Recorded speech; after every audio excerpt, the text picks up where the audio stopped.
All right, can everyone hear me? Yes. Okay, perfect. My name is Isabella Garayas. I live in Lufkin. I'm a QC HMA lab technician. I almost forgot what I did for a second. Sorry, a little nervous. I have only been doing this for a year and 3 months.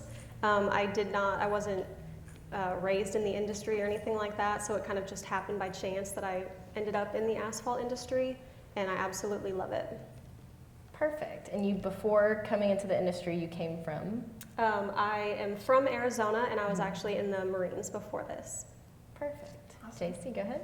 Hi everyone, I'm JC Stewart. I currently work at Kimley Horn Engineering Firm as a marketing assistant. So I aid a team of 40 marketers doing anything from proposals to accounting side, business, just kind of depends on the day.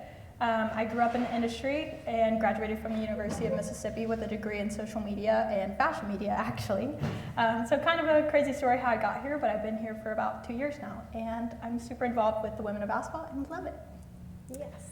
Hi, I'm Emma Catron. I work with Vulcan Materials.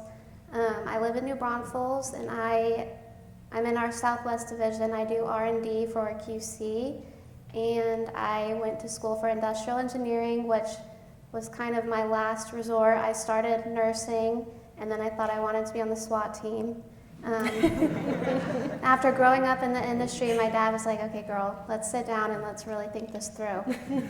So that's how I ended up in the asphalt industry, and it's been great. I've been in it for a year officially now, but I love it.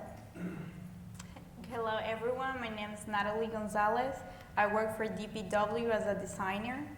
I started my career when I joined the military a couple years ago. I joined as a machine operator. When I finished my training, I decided to pursue civil engineering in Penn State. Once I graduated, we moved to Texas, and then I started looking for positions, and I landed at DPW at Fort Hood, and that's about 3 years ago.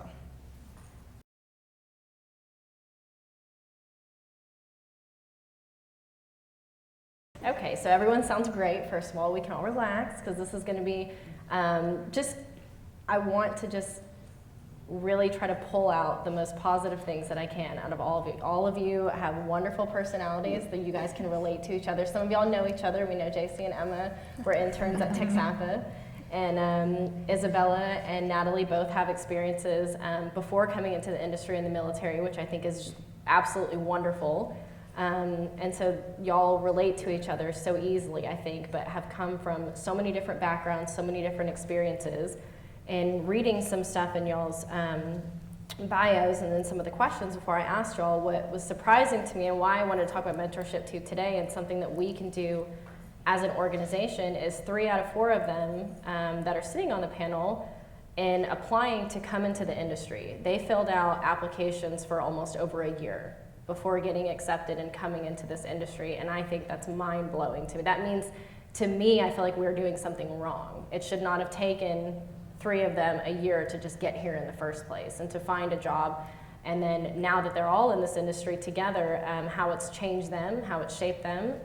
And one of the things I think I'd like to start with is kind of just that. Y'all are new, you're fresh, in an industry that often values experience and tenure. Natalie, I think I'm going to start with you. How is that something that, how do you balance that, right? You're coming into an industry with people who have a lot of experience. You've seen mentorships. I'm going to let you just take that. Yeah, like I was lucky when I landed in Fort Hood. They had this program where they took me to every department that they have in the horizontal team. So I went with the QC with Barry. I was a couple months with Barry.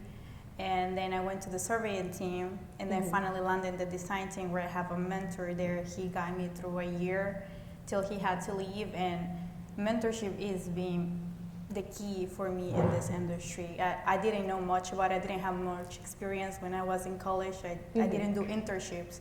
So yeah, it was key for me. Perfect. And Emma, you had an internship here with Texas. You had multiple internships throughout Texas State, correct? Yes, I did 2. Yes. So I think the biggest thing I took away was always being open to learning. Something Jim instilled in us when we were here is never stop learning. even if you've heard something 100 times, listen to it 101 times. Yeah. You may learn something new and it'll really instill it into you. Mm-hmm. And I think some of the times I learned the most was like sitting at a lunch table with people, just open discussions. And just listening. Yeah. Like you're learning 24/7 and working with people, you always have knowledge all around you. So asking questions, never being afraid to ask questions is a big thing. No, completely.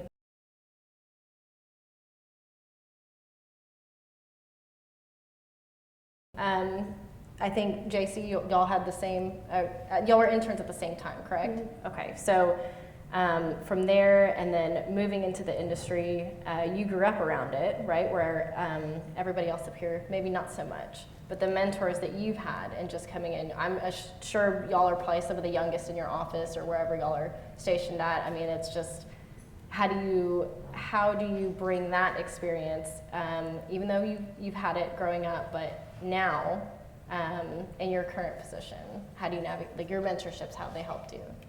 I think just finding people who you can relate to personally and professionally, like Angie Hogan's a big one for me, just because I know I can call her and we can talk business or just like life and growing up. So I think being young and having people that you can lean on, not only to grow in your career, but also just as a young woman.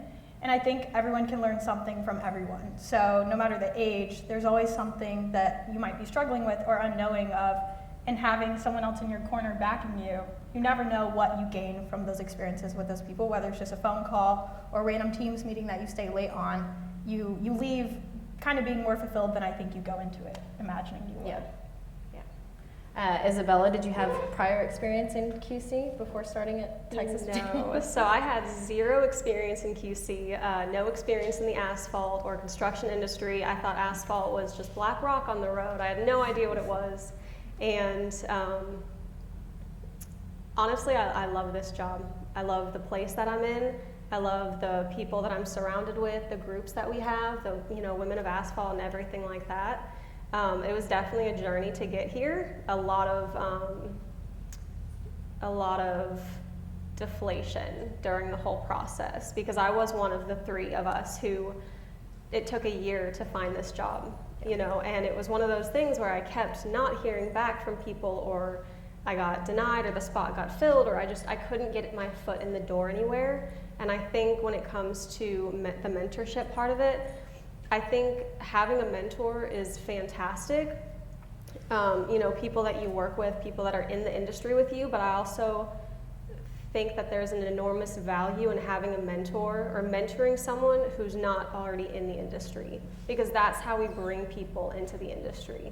So I think that's kind of one of my goals. Is I hope that I can find someone who is going through a process of not being able to get their foot in the door and can help them get into this industry. No, for sure. Emma and QC, I mean, do you feel the same way? You knocked on a lot of doors from what you told me. Yeah, so it's crazy to me. I was it's working crazy. at a daycare and I had switched to engineering, and I decided one day I wanted to get into the industry, so I emailed 50 companies asking for an opportunity, and the only place that replied was Texapa, which ended up being perfect.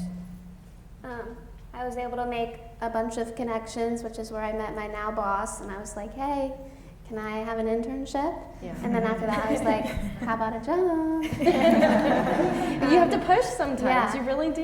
You But really do. I remember when I first started my internship, I was like, what did I just get myself into? Because here I was doing a lot of engineering work, and there it's more materials. But after a few weeks I learned to love it, and it's super fun. So Good. I love to hear that.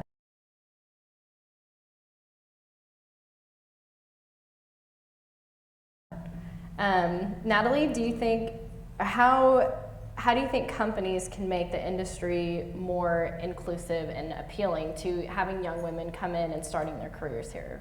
From what you've seen, providing internships and providing programs that will develop them. Like I was telling you my experience, like it was so helpful for me.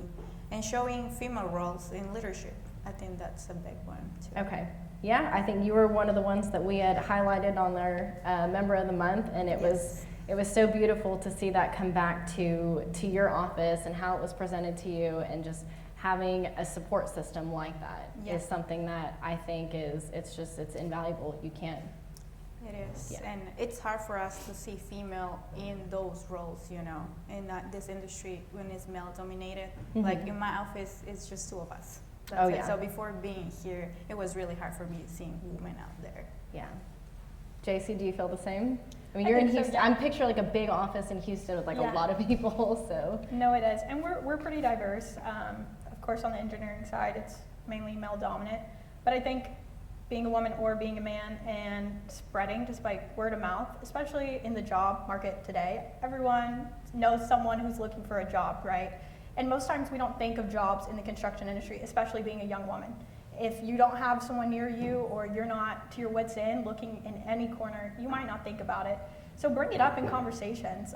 Obviously, at 17, if you would have asked me what I was going to college for, it wasn't anything to do with construction. At 21, it probably wasn't anything to do with construction. If you ask my dad, it was a war. But I found my way, and one thing that stuck out was the great people in this industry, right?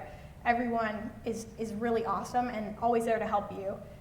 So just knowing that the industry is filled with such great people, advocate for the industry, advocate for those around you, because someone is always willing.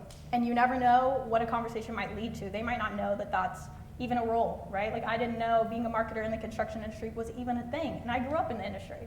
And it wasn't until I graduated college that it kind of started becoming more of a relevant job that could fit my needs. So my advice is just talk to people. If you hear people, bring it up in conversation. Keep attending events like this. Keep advocating, especially for young people, women and men in the industry.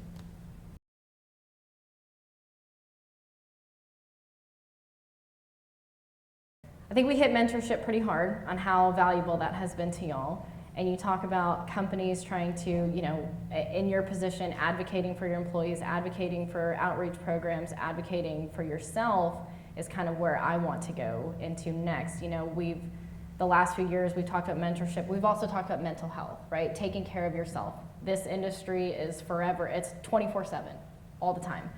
No matter what your schedule is, no matter what role that you play, this industry never stops.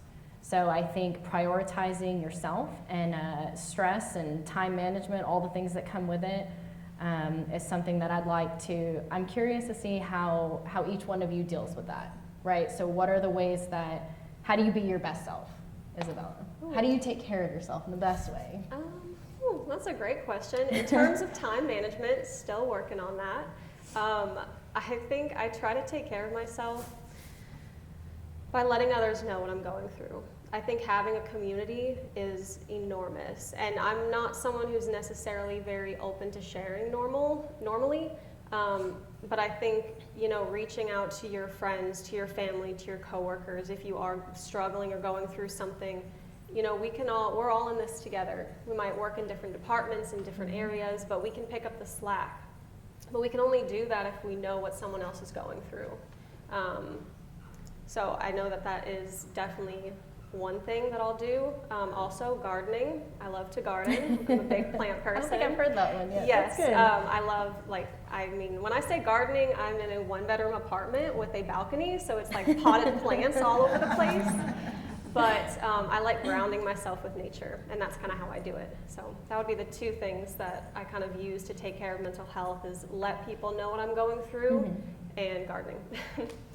Perfect. Isabella, would you agree? Are you a gardener too? Or I'm sorry, Isabella. Natalie, we just were talking. Yes, I'm sorry, I do Natalie. agree. Natalie. No, I'm not a gardener, No. but I do like to work out.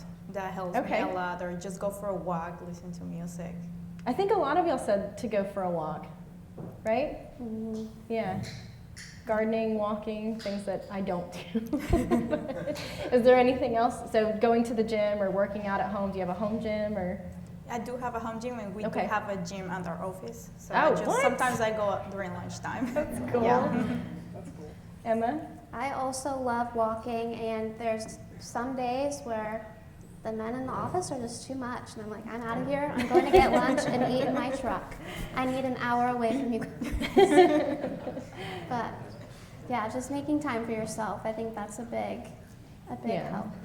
JC, would you agree?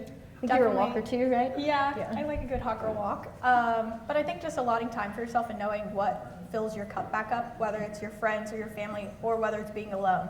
Like, I'm someone who I know I need to value my alone time. And that means decompressing, whether that's going on a walk or eating my lunch alone or just sitting and just not thinking about work.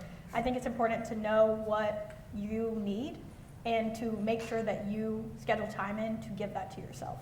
I also think it's important to, although having people in your corner to communicate and lean on, it's also important to make sure you have time with those people where you can turn off the work brain and turn on the personal brain, right? Because I know in this industry, a lot of times we can bring everything home and it can be a lot, and then you constantly are living in work. So I think taking time and saying, all right, I'm gonna turn the laptop off, I'm gonna silence the notifications, I'm just gonna be with me and my people. I think that's really important because it allows you to really prioritize those relationships and not be so stressed and bring that into your life. You have a separate work life and a separate personal life. Perfect. I love that. Apparently I need to be more active, so we're just gonna breeze right over that real quick.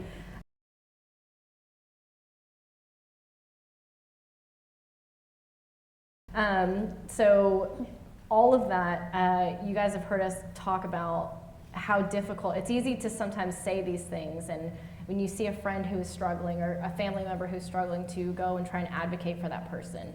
But I think it takes a lot to sit there and look at yourself and tell yourself, like, hey, you need a minute, or to say no. Because Louisa and I have talked about this before. When we first started out, we wanted to say yes to everything. It's difficult, and you carry this with you as you start, and you just want to, you're a go-getter, you're excited, we want you to keep that energy, but we also don't want anybody getting burnt out. And so if that's something that y'all, it's, like I said, it's easy to recognize in other people, but it may not always be easy to recognize in yourselves. So I kind of like to take that and transition into y'all's experience and just starting how you see the industry and kind of where you see it going. Where do you want it to go? What do you expect from our organization? How can we help? But kind of, what advice that you would give. Y'all, to me, are going to be, in 5-10 years, y'all probably gonna be the ones that are sitting up here running this, doing everything, probably even less than that. But as y'all just starting out, what advice would you give? How could we make it easier as an industry or an organization for the women that are out there right now in the same places that y'all were just a few years ago, trying to come in to the industry, reaching out? Natalie, I'm gonna come back to you on this one, because you moved around a lot. I know that was difficult for you. And you have a son, correct? Yes, I do have a son. Yes. So for me, the main thing that I like on my job, they are pretty flexible with my schedules. Once we build our leave, like if you have something going on, you can go get it. Like my son sometimes he gets sick a lot. Yes. So I have to. Oh, they do. Home. Yes. So they're Yes. pretty flexible with it, and I think that's something that the industry will help females in the industry with it. Okay. Yeah, I remember, I think when we were having this conversation before and moving and having a younger child, and Bahar, she really hit it. Her speech hit me pretty hard as a mom, and that's not, it's difficult for anybody. That just adds another challenge, I think, sometimes. So in your search for coming in, from also the military background as a mother and someone who is just starting out, if that's, other outreach programs, anything that you're interested in trying to either be a part of or what the organization can do, you think would help? Yes. Yes. Especially, I know all of us are not in the military. For military spouses, it's really hard when we move so often to find a job. Like I told you, it took me a year to find this job. And that's still, it's times. crazy to me. Yes. For all of the programs and stuff that we have in place, I think that there's something that we can, now that you're on this side and y'all are all here and you can help us kind of control that. We've got so many workforce development campaigns that. I would love to take Women's of Asphalt whenever we have a career fair in Fort Hood and just take it out there for all of them that are Yes. Emma, what advice would you give to someone coming in? I know when I first started, I was feeling defeated because, I would do a STEM analysis and the guys super respectful were like, oh my God, no, don't grab that. I'll carry it for you. Or I'll get those buckets, I'll do that. And I'm like, so why am I even here? And so I just learned, I can do it. It might look a little different. I used a dolly or a cart, but we're gonna do it. And so I think I just would like to get into career fairs and tell people, like, you can do it. This is not just for men. It's Yeah. fun. I don't know, because I would have never chosen this for myself if I didn't have any idea what it all could entail. So just really spreading that you can do it all. Like, it's, yeah. And JC, you've said you wouldn't have chosen this for yourself either. Yeah, it wasn't what I thought, but I joined a different industry for a little bit and just kept kind of finding my way back. So we obviously both interned here during college, and I was like, I want to try something else. And you know, my dad's standing in my corner like, okay, like whatever you want, sweetie. And I kept coming back being like, not it, I don't know. And so networking, I would say networking is huge. That would be the advice I would give to a college student. Network. I wouldn't have the position I have now if I hadn't networked back when we were in college interning here. I wouldn't know most of the faces in this room if I wouldn't have networked and put myself out there. So being young, networking, you hear it all the time. Networking's going to get you far. It sounds very cliche when you're in college though. It's like everyone's saying this. Okay. But we're all I get stubborn it. in that time. Yeah. When you're, yes, right out of high school, you're stubborn. You think Yeah. you know the whole world. So. And it's like, oh, okay, I'll get along. I'll be nice, whatever. But you don't really put any energy there. And so I think really driving that home for people that are younger. And then on the side of people in the industry already, just like I said, facilitating those conversations with those around you, even in your daily life. You never know who it could reach, right? You know, Women of Asphalt, joining it, advocating for it, going to the career fairs, just spreading the word any way you really can, because I think that a lot of young people don't join the industry just because they're not educated about it. And it's our job to continue educating and facilitating those conversations so that people know it's here, you can make a great career, and you can be surrounded by really great people. Here it is. No, I agree completely. Isabella? Yeah, I actually kind of wanted to go off of what Emma had said, in that there's always a way around things. There's always a way to do things. When I had gotten out of the military, I had a bit of a negative mentality because when I was in the military, I didn't want to be viewed as a woman. I wanted to be viewed as a Marine. I had that separate. And so it was hard for me when I came into another male-dominated field, the construction industry, because I still had that mentality of it. And Women of Asphalt has completely changed that mentality. I'm extremely grateful for that. But when I first started, you know, I was very stubborn, which my husband, who's in the audience, knows for sure. But everything that the guys were doing, I was doing. I was like, I can do it. I'm not going to practice. I'm not going to try. I'm just going to do it. And there was actually one incident where I had burned my arm because our mixing bucket, the way the guys like swing it up, they catch it at an angle. Oh, yeah. And I was like, well, I'm going to do that. No problem whatsoever. And I swung it up and it landed right on my arm because I didn't have the move down. And it was very heavy and 330 degrees.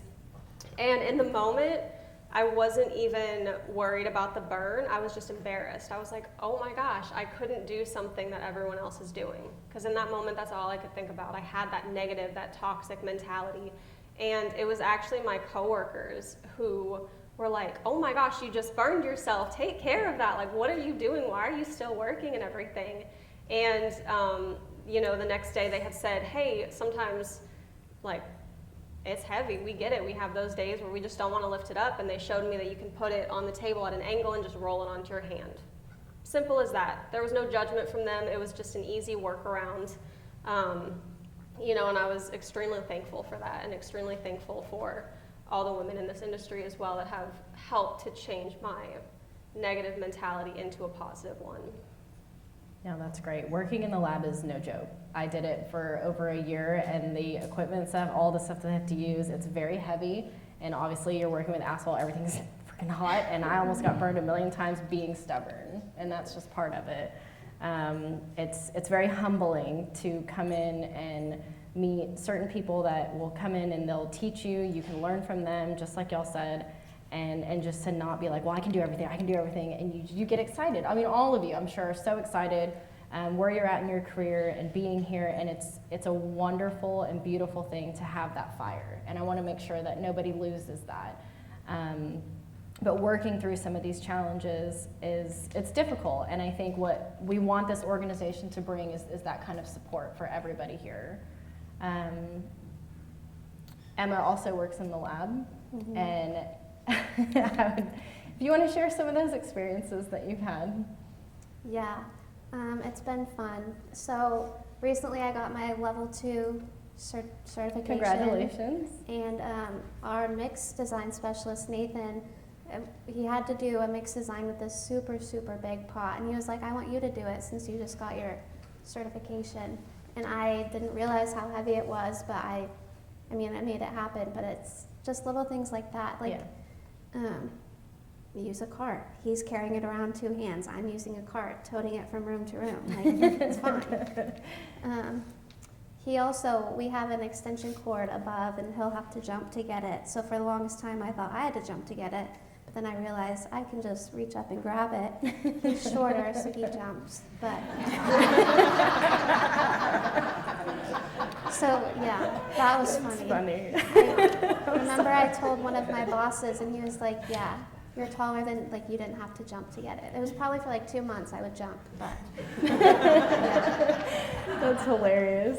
But- I just picture it in my mind. But all of the lab guys are great. They try to be tough at first, but now they've taken me in. I'm like their little sister, so wonderful. it's awesome. Good. Yeah. And Natalie, are you still operating equipment like you did in the military? Or you're No, out of the anymore. field. I'm Not out of the anymore? field, yeah. So what do you do now? I'm a designer. Okay. I do go every other day with I check Mhm. whenever my projects are going on, and yeah, So more in the office. and- more in the office, yeah. Okay. I do How- try to put myself outside though. Of course. Yes. It's way more fun outside. But Yeah. how was that transition for you coming from the field into the office? It was kind of boring at the beginning. Yeah. But I had to learn a new software, so I kind of get my way around the boring part. Mhm. And now we have a new software that we have to learn, so yeah, Wow. it will be fun. Always, always. So in your design work, and JC, you're with an engineering design firm, correct? So both of y'all are in similar, they kind of relate in a way. You might not do the exact same thing, but from that aspect, what is your day-to-day like in your office?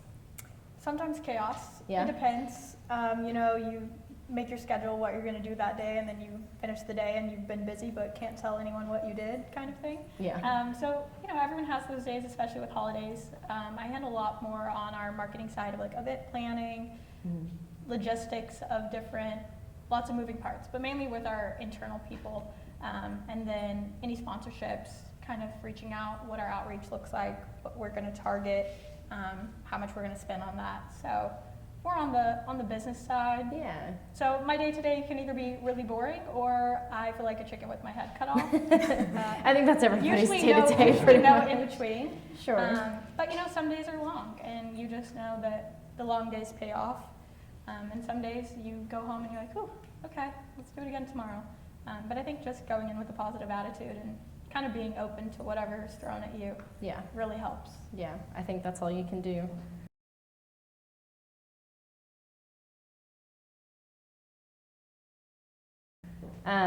So I guess lastly, the last question that I'll go through and kind of ask y'all is, where do you see yourself in the next few years, and what do you want to see from Women of Asphalt? Yay! Okay. You first. Okay. I want to be more involved with Women of Asphalt. Like I had said previously, I had a toxic mentality before, and you guys have changed that. Louisa, Angie, you guys have changed that just by the leaders that you are, and I want to be someone like that for others, or at least to the best of my ability. Try to, change the negative mentality. What was the second part of that question? Well, we can go just what excites you about this industry. Where do you want to see? I don't know if there's something particularly in my mind that excites me, but I did attend the Asphalt rodeo that was here, and just hearing everyone's ideas that they had and everything that they wanted to do, it just gives me so much excitement, for the future, to see what's going to come, because everyone has incredible ideas. And, I'm really excited for that in general, to see what other people will bring to the table. JC? In the next few years, I hope to hold a leadership position with the Women of Asphalt. Serving on the steering committee for the past couple years has been so amazing, but I hope to keep advancing in that role. And then what I'm most excited for the industry, I think, is just seeing the barriers be broken and the stereotypes being shifted, you know? I want to see more young women that you wouldn't assume would join the industry, more women coming onto the dark side. You know, join us. Open arms, good people. Right. But you know, there's just a lot of people who don't know about the industry, and I want to see those people become educated. And I didn't want to do this all the time. Like, this wasn't what I thought. I want to be an advocate and go to those people and be able to be at the career fair saying, hey, you ever thought about this? Because I hadn't, and I grew up in the industry. So I think I want to see us advocating more for the people we want to join. This industry will definitely surprise you. We think we can all say that. Yes. So I agree completely. Emma, what about you? I just want to keep learning and growing and hopefully become someone who can influence others the way that I was influenced by, like, you and Louisa. And I mean, Louisa took me on plant tours when I was an intern. And Yeah. so I just want to go snatch some people up, show them around. It's now that y'all are on this side, you're gonna have so much. Your perspective is completely changed. Yeah. Everything that you wanted when you were on the other side, it's going to push you and inspire you to want to do more. And I love that. There's so many opportunities. It's Yes. not just Yes. taking samples. There's Yep. so much. So it's exciting. Natalie? I want to get involved more in the industry, learn a lot more from you guys, Women of Asphalt, and I would love to have you in a career fair at Fort Hood and just share with everybody over there. Perfect. Yeah, I cannot believe that we've never thought about that yet. We've It been just to came to different mind. career fairs in a lot of different places. That's not that far from you, Angie. And I think we can definitely make that happen. And so bringing y'all in, like I said, that perspective of how things are, because when I used to go to the Asphalt Rodeo, I would look at, like, they were kids to me, and I still feel like a child. They're young and they're excited and they have all this, and then now that y'all are coming in, it'll go by quick. You'll blink, you'll turn around, because to me, y'all are the kids now. But then you look out there and you're gonna be like, what happened? Those are the kids. I'm not the kid anymore. I still look around in the room for a grown up because I don't feel like I am one just yet.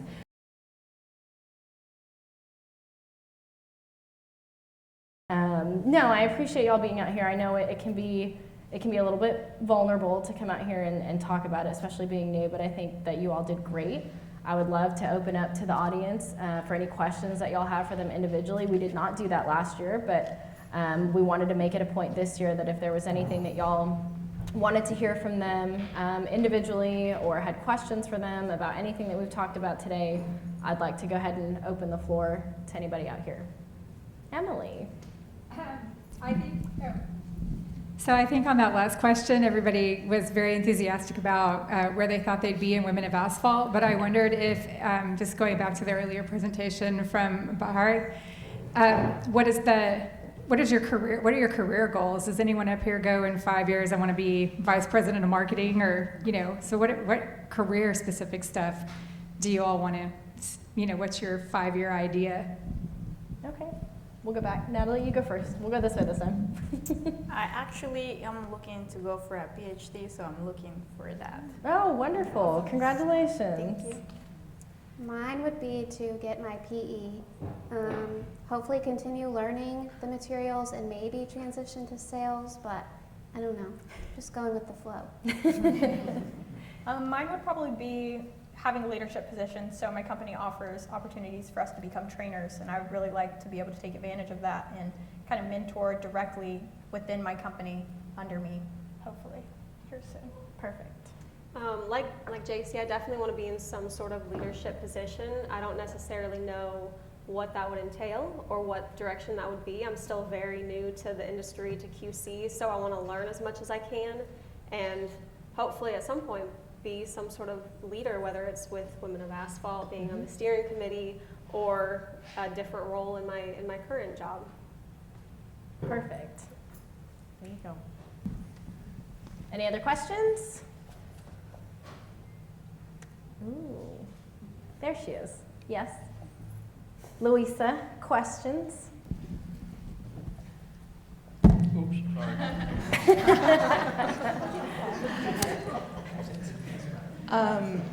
Thank you so much for all your stories. I really enjoyed to listen and just learn more about y'all. My question would be like, how do you think I see a lot of men, a lot of leaders in the room. What word of advice you give to them on what they can do to support? I heard as an example, like how difficult it was for y'all for some of you to find jobs. Like, what do you think we can do as an industry and as leaders to shape the future for either somebody that is currently in the industry, but also for the ones that haven't been in the industry yet? What else, like, what are we not doing that we should be doing? Who wants to go first?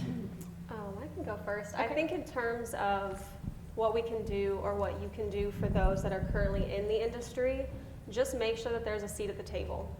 I know personally, sometimes I don't have the best, most outspoken voice. I always want to make sure I know exactly what I'm going to say before I say it. And sometimes that's definitely a fault for me. But just making sure that there is a seat at the table for those who want it, to those who work for it, and whatnot. And then in terms of those that are not in the industry yet, just kind of like was talked about, just go to career fairs, get the information and the knowledge out that, hey, this career, this industry is for anyone.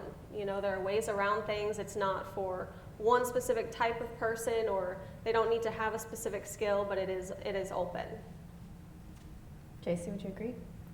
For sure, yeah. And I think just facilitating those conversations, like especially being a young woman, it can be a little intimidating at times, coming in and being the only woman in the room.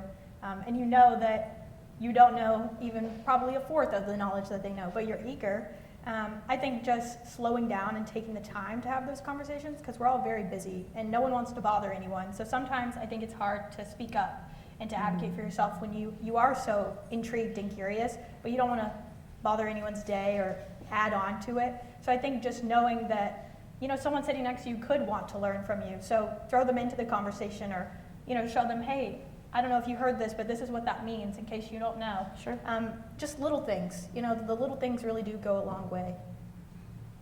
Yeah, I agree with JC, and one of the things I did was looking on websites for people's emails and just emailing them asking about opportunities, and if they didn't have an answer, they would direct me to someone who could help me. So I think making those things available is super helpful if they're not already.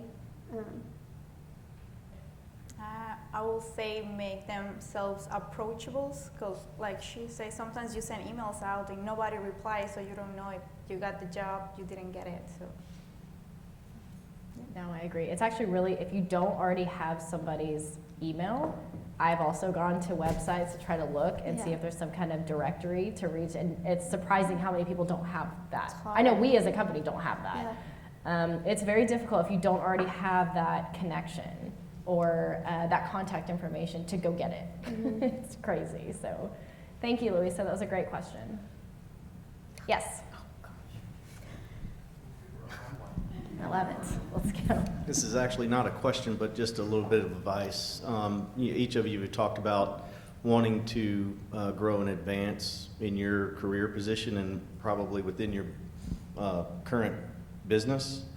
A lot of companies nowadays offer training for leadership and growth. So every opportunity that you have, take advantage of those. Seek them out. Ask your direct supervisor if there's any training. Go ahead and get that, and that will definitely help you.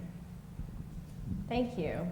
We welcome advice as well, even if y'all don't have questions. If y'all have any advice for them, anything that y'all want to add before we go ahead and close for the evening. That was one of the things that I talked to the young lady that I'm working with. She's in her mid-30s. She's got a college kid now, and she's got some younger kids and stuff. But she was just like, I don't know what to do, right? Well, you do something. Right, yeah. You just try something, and you kind of. I think the one thing that it's hard to do sometimes, and I struggle with it too, is what is the other person's motivation to want to hire you or to bring you in, and if you can figure that out, then you can. What you were talking about, the lady here, was figure out your plan, right, and figure out how you're going to approach that. So you also, it's not always what's in it for me, but it's what's in it for them, what's in it for the company to bring you up, to foster you, to rise you up. And when you show that value to the company, right, it's like, hey, there's a return on this investment. And when you can do that, man, they're going to jump on that. If they don't jump on that, you need to find another place, because there's other people that want to find that. Correct.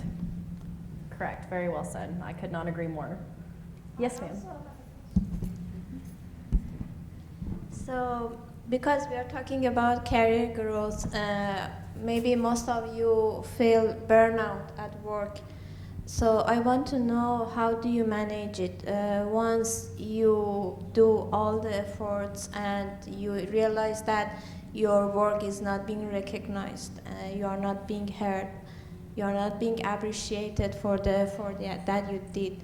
So then after that, the feeling of burnout show up. That how do you help yourself to stay motivated when you feel burnout? What is your key secret, So that comes back to that, how do you advocate for yourself question that we all talked about before. And it is a tough question, and it can be an honest question or an honest answer, but it is tough. So who wants to go tackle that first? Okay.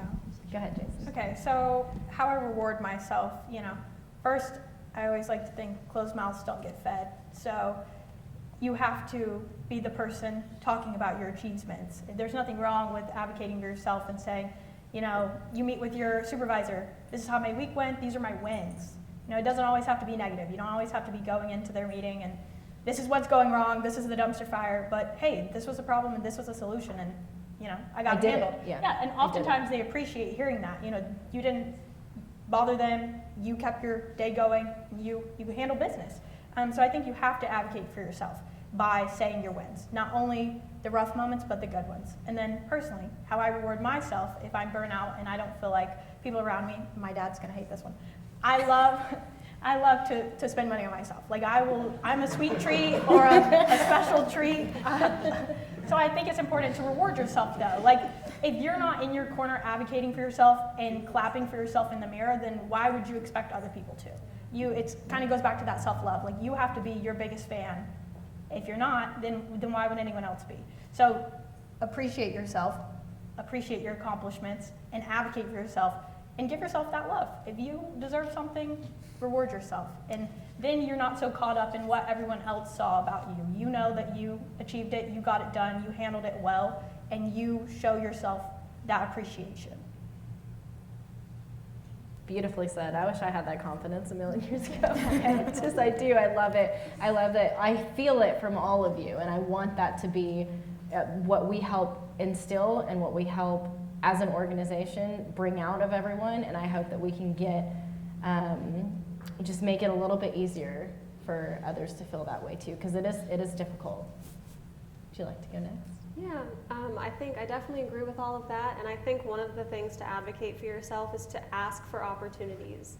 Ask to see what opportunities are out there. A lot of times, there are opportunities, there are groups, there are whatnot. There are things that exist that aren't promoted very well. Some are promoted great, and some aren't promoted very well. So to advocate for yourself is, for me, it's to ask for opportunities, to ask and see what's out there. And then also to touch on the burnout topic. It was kind of talked about earlier. I know a lot of us probably, and a lot of you out there probably like to say yes. We're eager, like it was mentioned. And a lot of times I'll get excited when someone asks me to do something. I'm like, oh, I feel honored. Someone asked me to take on a project or to do something, and I'll instantly say yes. And that's when the burnout happens, when you start saying yes to everything. And so even if it's something I know I want to do, I always ask them, give me a day, give me a few hours, and let me think about it. Because that, not that the excitement will wear off, but the actual, what is this going to entail, will come out of the woodworks, and I'll be able to think about it and think it through and say, yes, I really do want to do this opportunity. I want to invest my time and my energy in these resources. Or, you know what, it's not for me. Thank you for the opportunity. Thank you for thinking of me, but I'm going to pass on this one. So that's another way to kind of advocate for yourself. You can say yes, but you can also say no. It's okay to say no. Absolutely. Natalie, how would you advocate for yourself in a situation if you felt like your voice wasn't being heard? First, be confident. If you know your data, have that backup for you. Show them. Ask them if you can show them, and back up with your ideas. Sometimes people just think you don't know what you're talking about, but when you come back and you show them with data, I think that will show them your confidence and what you know. I agree. And I agree with that. You may not hear something day to day like, hey, good job today, hey, good job today, but working hard always pays off, and I think being able to go in somewhere confident and show them this is all of the data that I've got and I can back it up, and I think that's a good way to advocate for yourself. I agree. Bring the facts. Mm-hmm. So just listening to you guys, like in your struggles and your stories and kind of how you've worked with each other. So I have a niece that's graduating this year, and she's expressed interest in kind of this type of industry. We're from a pretty small town. Most of the women that she knows they sit behind a desk in an office that do typical jobs that you would assume women would do. Mm-hmm. Me and maybe one or two other people that she knows are in this kind of industry, and she's extremely interested in it. And I feel like I'm the only resource for her. And I love the idea about the career fair, but she's going to college, she's looking at all of that and, making those decisions. But is there something for, young women that are in college that they can do with Women of Asphalt to help start networking? Like, I'm already thinking about you two girls, and I'm like, I know that those are things she's talked to me about. I've got so many questions for you specifically for her. But is there anything for the young women that are in colleges, that we can? Absolutely, yep. I can answer it, or Luisa can answer it right behind you. Oh, okay. Well, thank you so much for bringing that up. I would say, one of the things, and I'll touch here about it in a minute, but workforce development is in the forefront of what we want to do. We've started over the past years, but we're really trying to continue improving and getting better at it. But what I was going to say is, when we go to schools or interact with students, Women of Asphalt is free of there's no membership fee. So it is welcome, and we encourage any young women or men that wants to know more about the industry to become a member. And through the membership, what happens is they get notifications, whether it's events like this, that again, it's free of attendance, or opportunities like the paving scholarship, or any kind of development that we offer, such as the mentorship program, they're welcome to apply. So that's what I would say, is just spreading the word, letting them know, become a member. And I was hoping that we had a QR code, but I don't think we do. But LinkedIn and TechSAPA website, there is one on the booth. Thank you. Thank you. So we do have a QR code, and found us on LinkedIn. You can find us on LinkedIn or website of TechSAPA as well. But that would be my suggestion, is just letting them know that we exist. And we are trying really hard to do the same. And I heard y'all about the career fair and workforce. Mm-hmm. And at Fort Hood, we will make sure we are there, and I will hope y'all can be a part of it. So I really appreciate the feedback there. I think one thing, excuse me, from the very beginning that we were very proud of as an organization was to open up our membership to students and to spouses of the industry, because they have a unique perspective. They come in here, and there are spouses that attend a lot of our events. There are students that see us at the career fairs that may not be graduating this year. They may be early out, but they are able to use our resources to network with us to do that, and the same for spouses of the industry. And I'm very glad that we did that, because some of these spouses might surprise you and be our chair. I know. Any other questions? The sun is like right in my face, so I'm just trying to make sure. Okay, well, yeah. I appreciate all of you coming up here and the bravery that it took for y'all to come and answer these questions in front of everybody and share your experiences. You guys did amazing. I want nothing but the best for y'all and everybody here today. And thank y'all so much for listening. And yeah, now we get to the fun stuff after.